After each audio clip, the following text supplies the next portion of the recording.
Sike sithi masisifikile isikhathi sonyaka kuyakuphoqeka ukuthi sikhethe ingoma eyi1 esongena ngayo kunyaka omusha. Lokho kuhlezi kwenzeka unyaka nonyaka. Umuntu kuyanikwa ithuba lokuthi evotele ingoma asuke eyithanda. Ake nginibingelele ngiphinde futhi nginamukele khona la kuZimi Live. If ufuna ukuhlezi updated ngezinto ezenzala khona la eMzansi, ungathi nje subscribe le channel and phinde uclick i-bell for ama notification.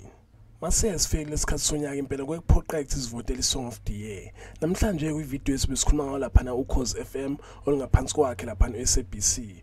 uKhozi impela unyaka nonyaka hlezi likhipha i-top 10 and abantu banikwa ithuba ukuthi bevotele ingoma abayithandayo. uKhozi FM enyama radio station alalelwa kakhulu khona la eSouth Africa. So bayikhiphile impela i-top 10 yabo njengoba bahlezi benza unyaka nonyaka and iphumile siyazi bafethe i-top 10 ukuthi idlala ngazo lapha ni-31 kaDisemba lapho khona esosilindele ukuthi singene kunyaka omusha. So impela bayikhiphile i-top 10 ngizokufakela ngikutshela ukuthi iziphi ingoma enominathiwe and ngicela ukuthi ucomment ungitshela ucabangani ngayo le top 10 and if ufuna ukuvota uzolalela lapha uKhozi uriye khona lapha nepage lakhona uthole ukuthi ahlahle kuvotwa kanjani nani. Ayi ngithi ungakhohlwa nje ukuthi ulike, ayi ngithi ke danke ngiyabonga. Iyo ke i-top 10 lena ngicela ukuthi uyibheke and ucomment ungitshela ucabangani ngayo.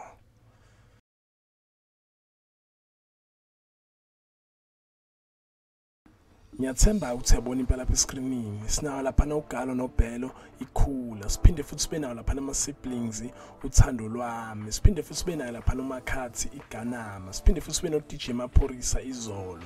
Siphinde futhi sibe noZexpantwini Osama. Siphinde futhi sibe noJambo wena Nkosi. Siphinde futhi sibe lapha noDJ Hlu Isibane. Siphinde futhi sibe noYoungstana iAdiwele. Siphinde futhi sibe lapha noBig Zulu umuze Sentini. Siphinde futhi sibe noKabza the Small asibe happy. I hope uthi uyibona impela lezo ingoma ungayibuka nje impela ubone kahle lapha escreenini and then wena uzobusuyishola ukuthi ahlahle wena ubona ngathi yipi engahlukanisa unyaka.